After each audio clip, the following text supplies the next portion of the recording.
ગણપતિ બાપા, તમે એકલા અલગ કેમ દેખાવ છો? હું તમને એક વાત પૂછું? પૂછ પૂછ બેટા, શું પૂછવું છે? ગણેશજી, તમારા કાન કેમ મોટા છે? બેટા, મોટા કાન એટલે બધાની વાત ધ્યાનથી સાંભળવી.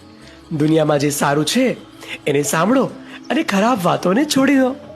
ગણેશજી, મેં આંખો કેમ આટલી નાની છે? બેટા, નાની આંખો એટલે એકાગ્રતા.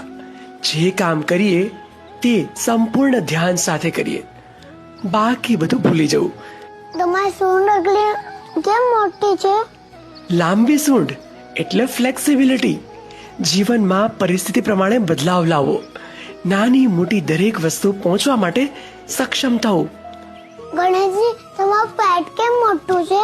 બેટા, મોટું પેટ એટલે સહનશીલતા. જે મુશ્કેલી આવે એને શાંતિથી સહન કરીને આગળ વધવું. ગણેશજી, એમાં એક જ દાંત કેમ રાખ્યો છે? બેટા, એક દાંત એટલે ત્યાગ. જીવનમાં સાચી વસ્તુ માટે ક્યારેક આપણે થોડું છોડી પણ દેવું પડે. અરે વાહ, હવે સમજાયું. તમે તો અમને જીવન જીવવાનો સાચો રસ્તો બતાવ્યો છે. હા બેટા, જ્ઞાન એટલે શક્તિ. એના પરથી જ તને સુખ, શાંતિ અને પ્રેમ મળશે અને આખું વિશ્વ તને તારા કામ માટે ઓળખશે.